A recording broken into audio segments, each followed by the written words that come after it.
Skepticism can keep your spirituality alive. Your jaded dragon is not a problem. Welcome, jaded dragon. Welcome to this lunar eclipse, this full moon in Pisces, this last eclipse in a long period of eclipses on the axis of Pisces and Virgo.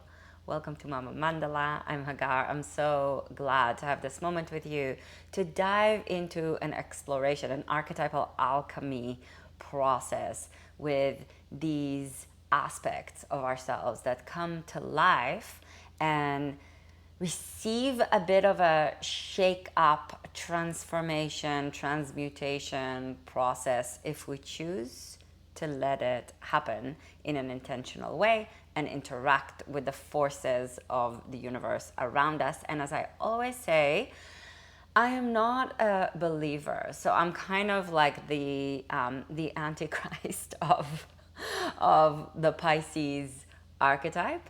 And I love the invitation to play around with things that turn us on, that inspire us, that we're attracted, that we're pulled towards, that make us feel alive, and play with them and interact with them, not in a way of faith, not in a way of belief, but really in the way of the muse, in the way of inspiration.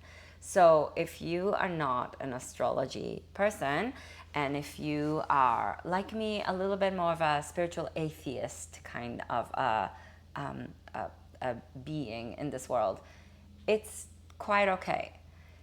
Being skeptical about the realms of spirituality is actually really important. A really good friend of mine said to me the other day that she doesn't love the word spiritual, and I get it. I am not a huge fan of that word either. And she used the word to refer to this exploration of life. She used the word philosophy. And I love that. It's this invitation to explore and to interweave with ideas, with feelings, with things we don't understand, and with things that we still, even through the uncertainty and the not fully understanding, and through the attraction and the aversion process and relationship, we get to create meaning. We get to interweave something that gives us support and something with which we can offer support as wisdom in the way that we move through this world. This doesn't have to be what you do with your life. It can just be how you're being and who you are. Pisces as an archetype it's like the full immersion in spirituality. It's the dreamer in us. It's the part of us that blurs the distinction between our individuated self and the full infinity of the universe as a wholeness. So there is this tendency with this archetype, if you're fully identifying with it, to dissolve the boundaries of who you are. And in spiritual conversations, we often hear how the ego is kind of a bad thing. It's problematic, and of course it is problematic when we're overly individuated in a culture so focused on individuation. It's very problematic if the only focus that we have is on ourselves and our people against their people. These distinctions of identity, if we are only leaning into those parts, it becomes really problematic. So Pisces comes and says, no, we're all a part of one ocean. But the fish of Pisces forgets or doesn't fully able to feel into where the boundary of the body of the fish meets the water. It's like there's no distinction between the ocean and that which swims in it. And that tends to take us into the shadow realms of Pisces, into this delusion. And the delusion can happen both ways, because this feeling of, well, I am nothing but the universe, can get us in trouble, because it's really hard to go pick up the kids at school if you're nothing but the universe, because then you get into an accident, right? Like, you have to know that you're in a car and that there's another car in front of you.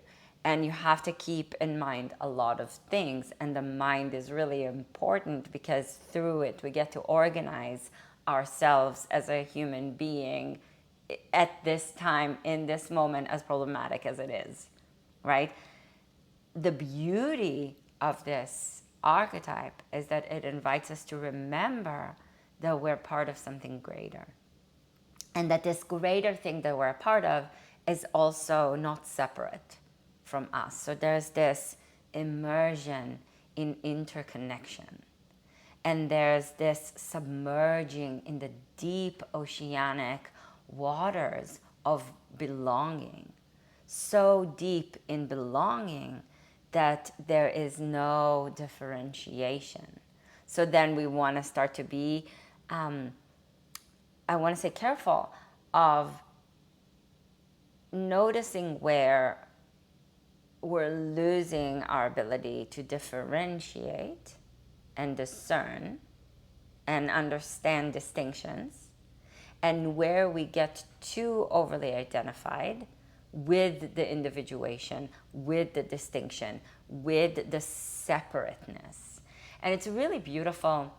I love the play between the season that the sun is in and what the full moon is in, and what the opposite side on the axis is. So when there's a usually when there or really always when there's a full moon in Pisces, it happens during the season of Virgo. And Virgo and Leo, I want to say complete each other, but it's not the right word, because the completion is really the whole cycle of the astrological wheel. If we really, and also it's not a completion, because then there's other archetypes and there's more to who we are and what the world is, of course, than the zodiac archetypal identities. But the power of Pisces to dissolve and to re-submerge itself in the source out of which it came is mirrored and met with the power of discernment and distinction, with the power of differentiation, which creates the possibility of healing, which opens up the potential of reorganization, of from the process of Pisces of dismantling and decomposing. There's a rebirth, right? So when Pisces season ends, Aries season begins, and the cycle begins again. And it takes us all the way to Virgo, which meets the midline, the midpoint on the journey on the zodiac wheel. And she's the goddess of the earth as harvest, as a gathering, as a collecting, as an abundance, and the invitation to start to organize and prepare for what comes next, which, if we think about it in kind of like where these traditions come from, it's starting to organize for the colder season. It's hard to imagine a colder season right now. I'm in LA, holy moly. Imagining the cold is really all I can do. The AC is on, it's hot. But it's the preparation during this time of harvest for what comes next, for the time when there is lack of food. So it needs to be really organized and categorized and put together and collected in a way that can be used, that can be really utilized in the times when it's going to be needed. So Virgo, the archetype of Virgo, is this invitation to know how to put things in categories, while the archetype of Pisces drops the categories into the oceanic dissolution, right? And I think that the beauty when you work with these forces of nature, of culture, right? Because it's the forces of nature, because it's seasonal, and it's very very much oriented toward because it comes from the northern hemisphere. But you can flip it around in a very meaningful way also for the southern hemisphere. In fact, in ancient Egypt, the full moon, so the sign that was mostly worked with was actually the sign that the full moon was on. So it was this the archetype from the zodiac archetypal energies rose in Egypt from what the moon was doing during that time of year. So you can flip it around and play with it, and it's really important, I think, to remember that this is all observed, received, kind of through the filter of a human mind, heart, body. That it isn't the truth as again that word, as a completion, as a wholeness. It's these are ideas that are created and observed by humans. So we don't want to get too caught in them. We want to let the process to really work with the Pisces archetype, to let this process be fluid.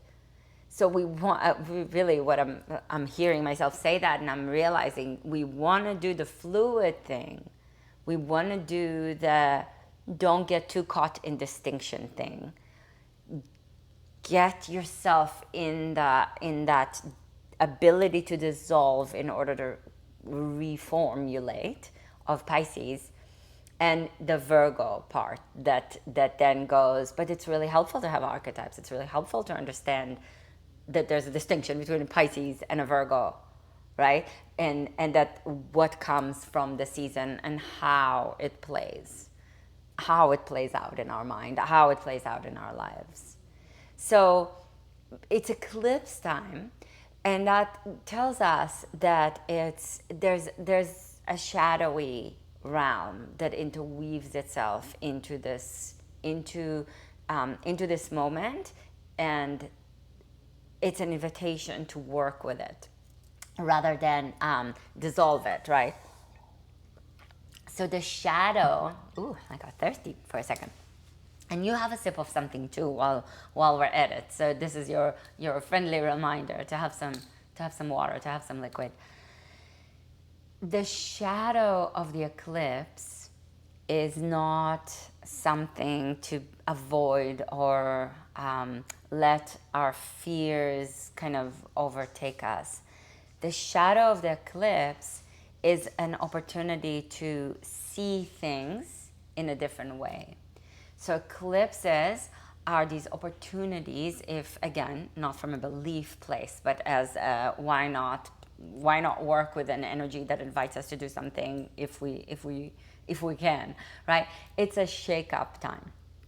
It's an invitation to shake off some things that are needed to be shaken off and shaken out and kind of dropped and rearranged in your life. And in particular, you can work with the things that have to do with the Pisces Virgo um, axis.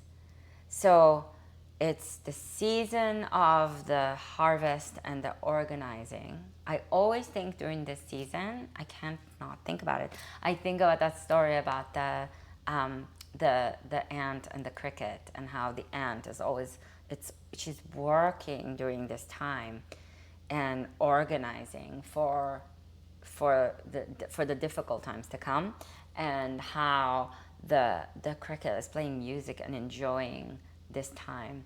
And I think that in we've often we often hear this fable and we think, oh, the ant is doing the good work, and that excuse me, the cricket is just lazy. But we want to also remember to enjoy ourselves. And Virgo is this invitation in the shadow of Virgo is like working too hard and trying to perfect things, right? It's to the point where the shadow is this stuckness in and not moving because it's not yet perfect, it's not yet good, it's not good enough. So it's bringing us discernment and doubt, which are necessary, right? We started this conversation saying skepticism is how we keep our spirituality alive rather than the other way around, right? Questioning is how we become more alive and I'm going to dare to say smarter, because we're not just, we got to be open, but we can't be just open. We have to have boundaries. We have to know what is good for us to bring in and what would be a bad idea, and that we want to weave into the personal and the collective. So this is the season where we want to do the work of the ant and gather and organize and prepare for things, for other times. It is the season, the time of year when often we have the Jewish holidays, the high holidays that come in. So Rosh Hashanah often, not always, but often happens during Virgo season. So it's a renewal and it's a reorganization.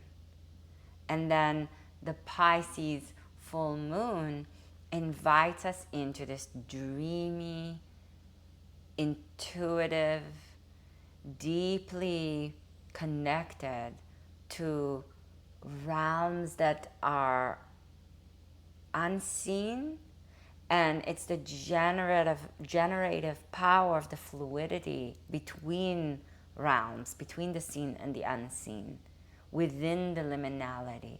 There's this aliveness in the liminal, but it's also the spark of renewal, and it's in this opposite kind of a way, because we often think about renewal as springtime. And I really love that the high holidays in Judaism are in the fall. It used to be, this is so cool, it used to be that Passover was the Jewish New Year, and then it shifted. And agroculturally, it's so beautiful that it's like that end of harvest time, when the year begins, because we really do get to live the continuation. So the renewal isn't just the dissolution of Pisces in the water into the infinite, but rather the renewal comes along with the fruit of what came before. And there's this interweaving of the cycle. I've used that word a lot today. I noticed that there's a reminder that the cyclicality is on a continuum, that it isn't just an ending and a beginning in a very clear, distinct kind of a way, but rather it's an connected. You saw, I was trying to avoid saying interweaving, but wow, I wanted to say that again. I guess it's Pisces, but it's it's this powerful invitation to get uh, get in our system really deeply the understanding that the cyclical isn't linear, literally, that it's not that, oh, it's death and rebirth in such a clear kind of a way. And that kind of clarity is what Virgo really wants us to have. Virgo wants us to have a deep, clear distinction, while Virgo wants us to have, while Pisces, wants us to have a dissolution of distinction. And I think we get to bring together a world that doesn't give us such clear cuts, but takes us through a more serpentine kind of a path where we twist and we turn, and some things come with us and some things are left behind.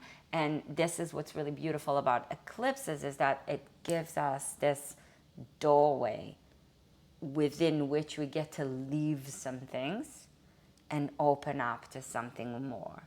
And then when we remember, and that this is another way where the things aren't, that the path is not so, it's just this and it's that. So here's another layer to this, is that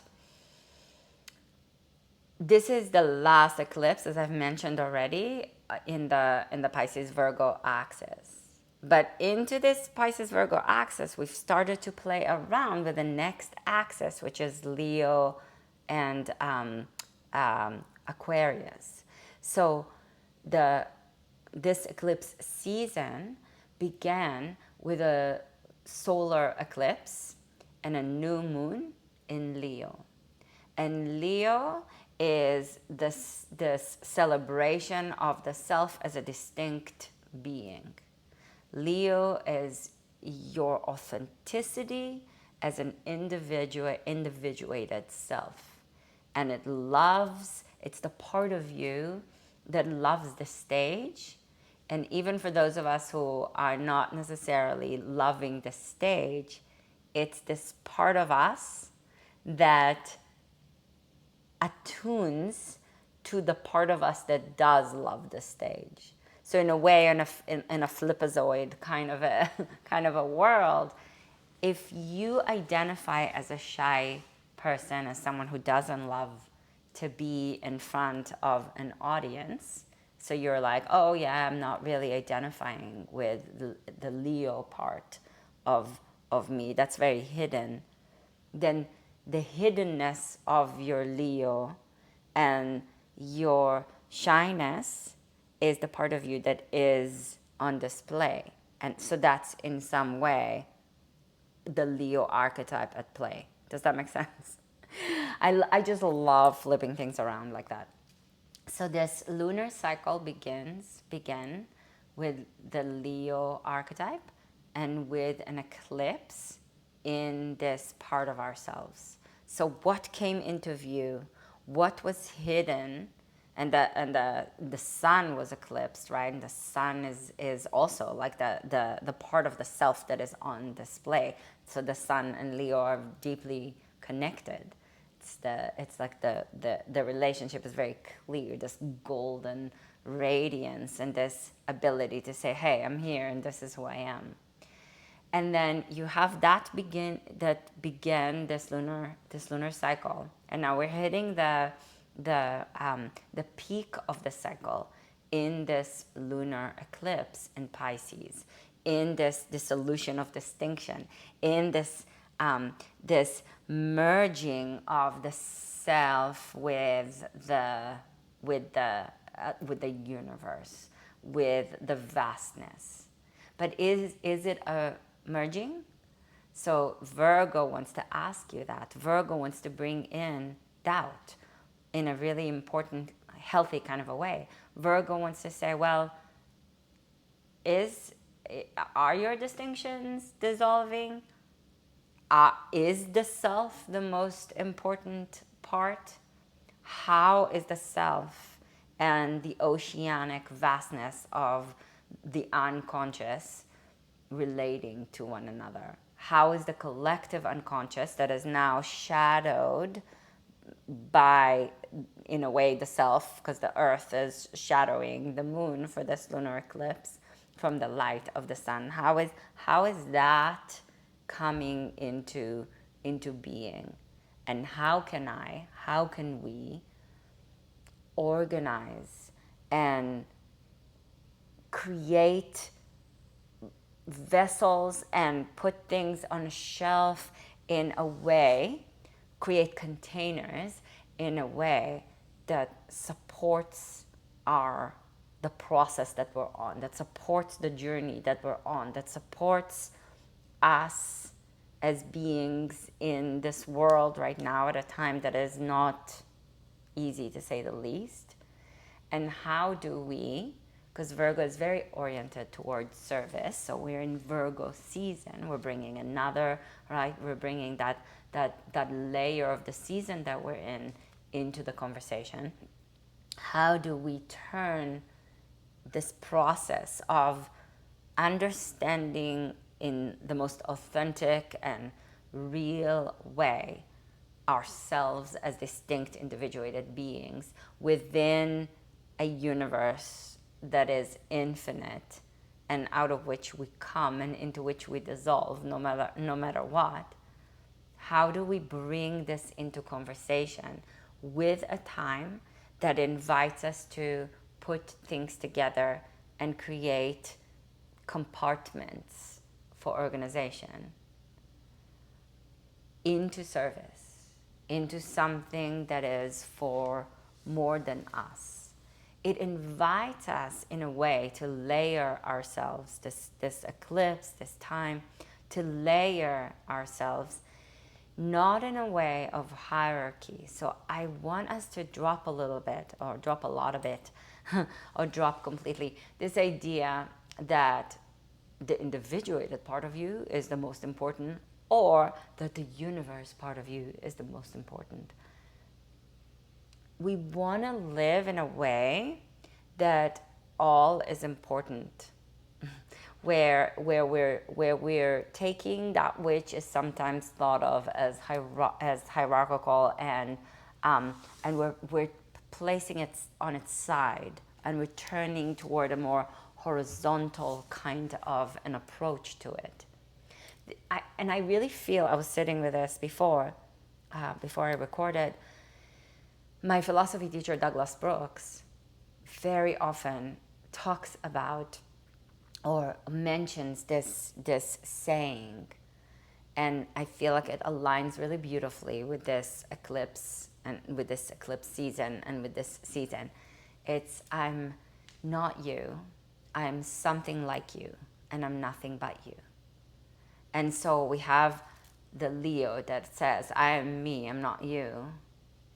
The Virgo that says, well, let me organize this for a second. I'm discerning. I'm not you, but I'm something like you. There's similarities and there's differences.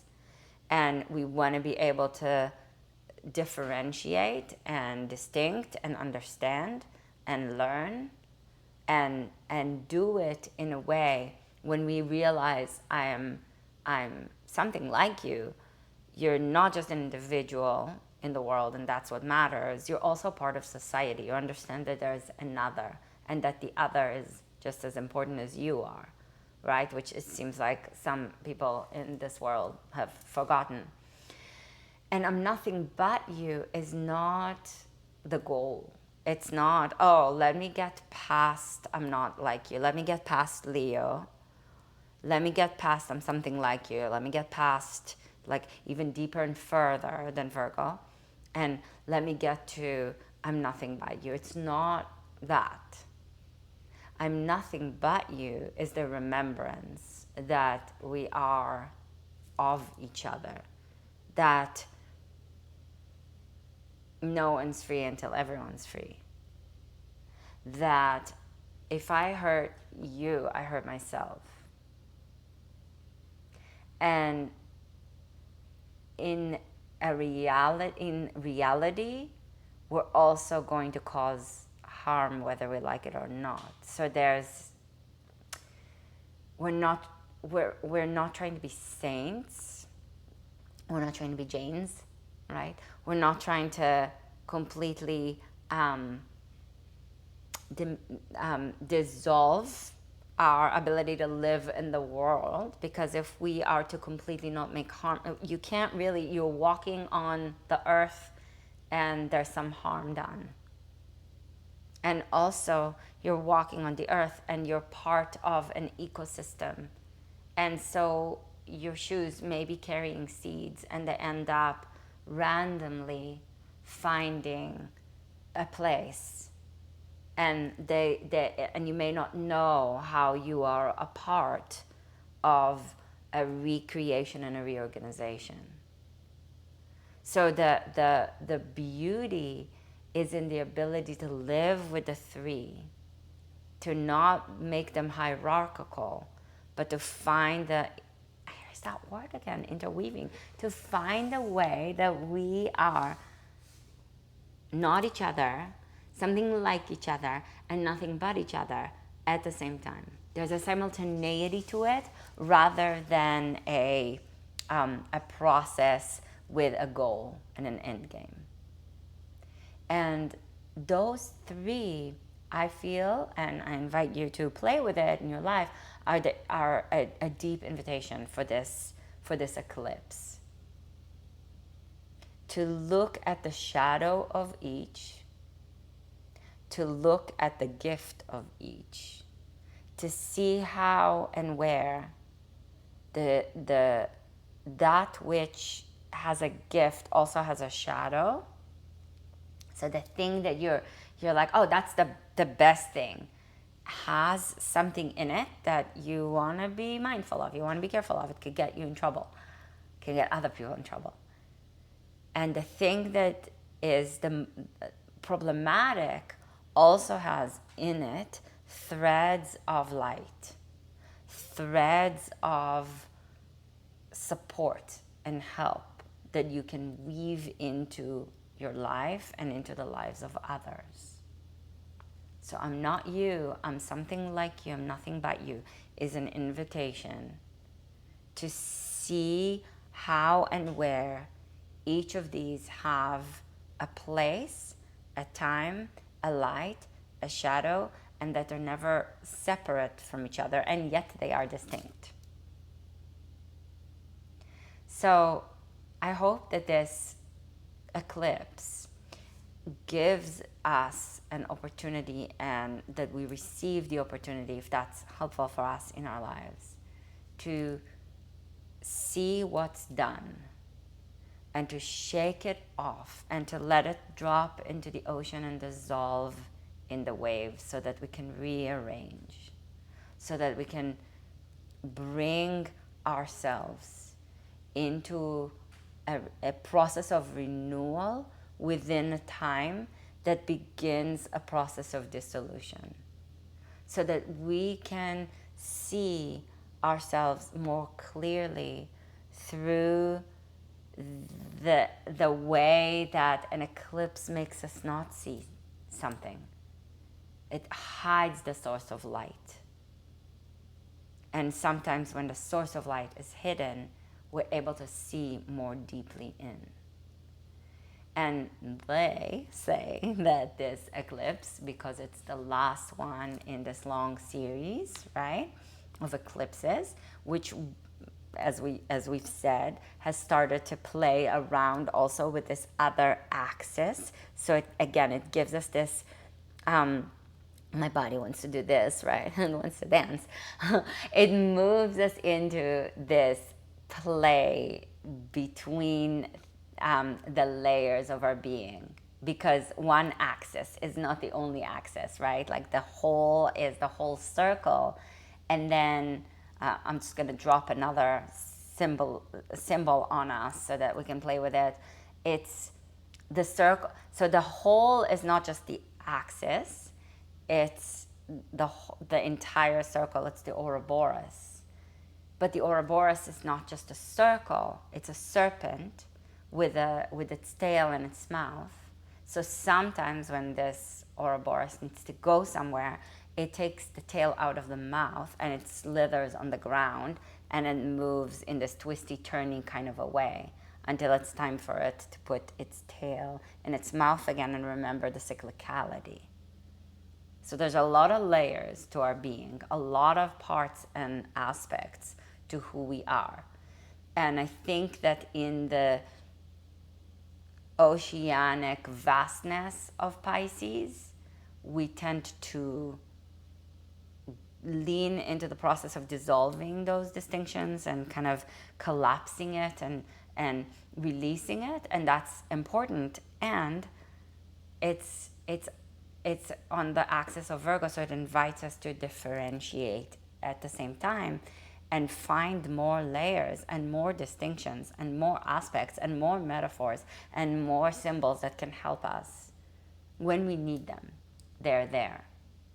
So when you're stuck, and this is that last piece that I really want to bring in, when you're stuck, you can take the tail out of your mouth because you're the Ouroboros and you don't have to be in a loop. The cyclicality is really important until it becomes a loop.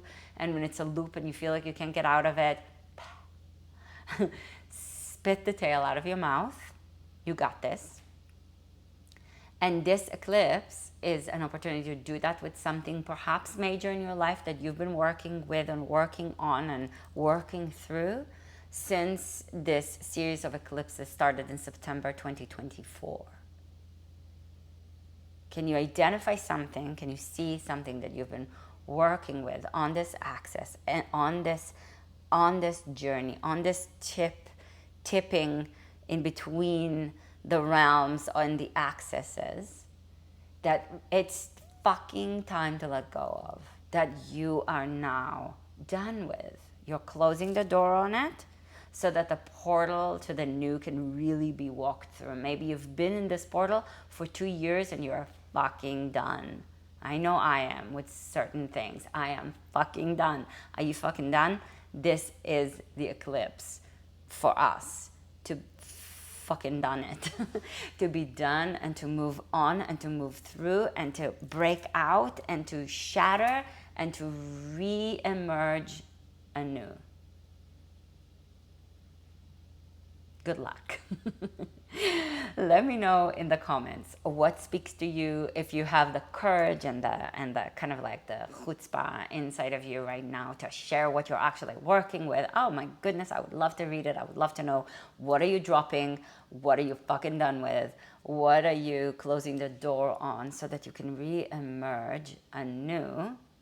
What is the tail that you're spitting out of your mouth so that you can slither your way to the next phase instead of staying in the same loop? I really would love to know. I'd love to support you and see you, and I want you to know that you are seen even if you're not writing anything. I am imagining, this is the realm of Pisces, right? So I imagine you with me, and I see you and you see me, and we support each other on this journey, on this path. I hope this was interesting. I know I brought a lot of things, a lot of ideas. I hope it gives you some pieces to work with. If you are into this, with every new and full moon, I send a newsletter to my beautiful, magical mailing list. And it has reflections on the new and the full moon. And I am going to soon start to add prompts to those messages. So these moon messages come out twice a month, and there are times when I send once a week message, and those are all inspirational messages. And sometimes when I have some things that I'm offering, they are on those emails as well. So if you want to know what's going on, and if you want moon messages, subscribe to my mailing list. I will leave a link for you in the description of this video. And you know what? I will leave it for you with a link to download my free ritual guide so that you can create a ritual for yourself for this eclipse, for this full moon, and for any other times in your life when you would like to ritualize. So you'll get a free ritual guide, and it'll place you on my mailing list for new and full moon messages with prompts and tons of inspirational archetypal alchemy. I'll also leave for you a link to my Substack for Muse Medicine that drops every Monday. I'm back from a little bit of a semi-hiatus. I was taking some time to be with my kids for summer break, but summer break is ending, so I'm going to be back on my normal schedule. Monday Muse Medicine will come your way, so subscribe to that as well. And if you're not subscribed to this channel, what the hell are you waiting for? Subscribe to this channel. It helps other people find this work. My work helps other people like yourself interact with it, and it helps me a lot, so I appreciate that so much. If you like this video, put a like on it and share it with your people, and I am really looking forward to seeing you soon. All right, thank you so much.